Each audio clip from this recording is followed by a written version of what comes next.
Hello everyone, today I'm going to show you how to shoot a compound bow. I'm going to teach you the rules, safety, what you'll need, and how to shoot it correctly, the proper way to pull it back, the proper way to pull the trigger, and just the simple basic things you need to know about shooting a compound bow. So what you're going to need is you're going to need a release. This is right here. So depending on if you're left or right-handed dominant, depending on which way you're more comfortable with. Me, I'm right-handed. So what it's going to do is you're just going to put it around your wrist here, and then you're going to make sure it's on there secure. So you're just going to tie it on there, that way it doesn't come off and it stays on there at all times. That's one of the key things you'll need to pull back a compound bow. They're not very easy to pull back with your fingers like the Native Americans could do. Their bows were actually a lot simpler. They were just recurve bows, which were just, kind of just a big loop here with a string right down the side connected to both ends, and they just pulled it back. Totally different from our compound bows today.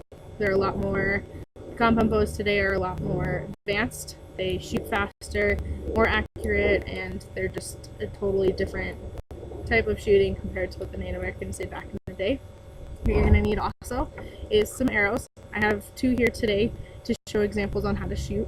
You'll need your arrows. You'll have to have two of the same colored fletching and one different. This is just so you know how to nock your arrow here. This is what we call the nocking pin. This will actually connect it to the string on the bow. And you'll need some field point tips, which are these right here. They're target tips is what we call them. That way you're not tearing up your target every time you go and shoot. You'll need a bow, which is this right here.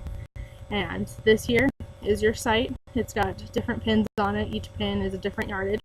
So you'll start with your first one, which is this very top one here, which is your 20, and then it goes 30, 40, 50, 60, depending on how comfortable you are shooting. So me, I only have mine set up to my 50-yard pin. That's where I'm comfortable at shooting, and if I go any further than that, it's not going to be really effective for me. So then this here is your sight. It's what we call a peep sight. So when you pull it back, this will actually get tighter, and you'll actually be able to see through this little hole here at your target. That's just one of those nice little easy ways to shoot and sight in your bow.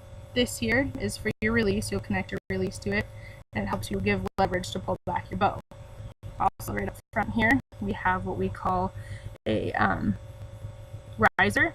So this will stand up when you pull your bow back and hold your arrow out at a straight angle here, so it's completely straight. And then you have your grip here with a little string. This string helps you so when you actually shoot, when you let go of the bow, it'll actually catch it for you, so you won't actually drop your bow ever. So we're going to teach you how to do this. We're going to start with the first arrow here. What you're going to do is you're going to make sure you nock it correctly. So you're going to want this white fletching up. So then you'll just knock it in right here, and then you'll make sure it sits in your riser correctly. So you'll make sure it sits right in here. What you're going to want to do is you're going to knock it in this right here so it's nice and tight. You're going to go back to your spot. You're going to have a wide base so your feet are shoulder width apart. You're going to make sure this is here. You want to angle it down when you pull it back. That'll give you the leverage to pull it back. So when you pull it back, you're going to go up, you're going to go back. Then you're going to have your resting point here, which is mine is right behind my ears where my thumb goes, and then my pointer finger here rests on my cheek. This is your trigger finger, so you don't want to put it anywhere near the trigger until you're ready to shoot. So what you're going to do is you're going to lay your face here. You're going to look through your peephole. Make sure you have your target. And then when you're ready to shoot, you're going to breathe in and out, and on your way out, you're going to let the target pull the trigger and let the bow fall out of your hand. Another key point here is make sure this isn't completely straight out. You want a little bend in it, so when you do let it go, that string doesn't come back and snap you in your arm here. And when you make sure you don't put your finger anywhere near the trigger until you're ready to shoot. Same with gun safety, you don't want your finger anywhere near it until you're ready to shoot. You also want to make sure of your target beyond. So when you get ready to shoot, you pull back, you make sure there's nothing back behind you that you could hit in case you miss. And you want to make sure that if you're shooting with a group of people, everybody's behind you and away from you, so that if something does happen, like I have heard of arrows exploding, or even the strings and cams coming off, which these here are your cams. if they're not put on right, they will come off and your bow will shatter. So you just want to make sure that it's all set up and secure, and you just want to make sure everybody else is out of the way, not bothering you, and you got a clear head. You want to make sure you have nothing, you know, you're not mad, you're not sad, you just want to make sure you're clear, so when you're shooting, you're more than likely to hit the target and you're relaxed. That's one of the key points to shooting any kind of weapon, is being relaxed. And make sure you have a clear head. Don't put your finger on the trigger till you're ready. Just key safety points that you need for shooting any kind of weapon. Very important. That way you're not hurting anybody or yourself. So we're going to do another example here. This time I'm going to get my hair out of the way so you guys can actually see where I put my anchor point at. So what we're going to do is we're going to knock it again. So you're going to stick it right in there. Make sure you see the fletching's up. It's facing up this way. That way it doesn't catch on my riser when it goes through. So then put your release in. It's nice and tug. And then you're going to angle it down. Pull back. And then here's my resting point right here. You can see it right there.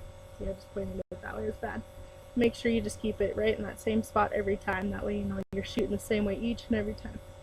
You're going to put it up. You're going to make sure you have an open hand down here. You're going to relax. And breathe in. And let go and out. And you're just going to let the bow fall. Way to assess this in a gym class would to make sure they are safety. So make sure if you have a group of kids going, make sure everybody stays back while everyone's shooting. That's another key point. Safety is a big thing, especially in high school and teaching them how to shoot bows. So I'd probably just do a rubric on safety for one. Make sure they're pulling it back correctly. With a recurve, which you'd probably have them shoot in high school, instead of using release, they just put their two fingers here. Each finger, one would go above the arrow and one would go below the arrow. So make sure they have those two fingers there. And then also just on making sure they follow directions. Like when they're shooting a recurve, they're going to look at the field point on the actual arrow instead of using a sight like I just did. They're going to look, when they pull it back, they're going to look at the end of this right here. And that will be their sight. That's how they did it. The Native Americans did it. They just looked at the end of their field point here to make sure they, you know, hit the target. So these here, you know, Native Americans actually used arrowheads. These here are what we use. We call these our broadheads, and they're really sharp. They got sharp edges all along here. This is really sharp, the point here. And these just, you know, they unscrew out of the arrows. You just unscrew it from here and put the next one in. That's all you would have to do. So I hope you guys really like this and learned something, and have a good day.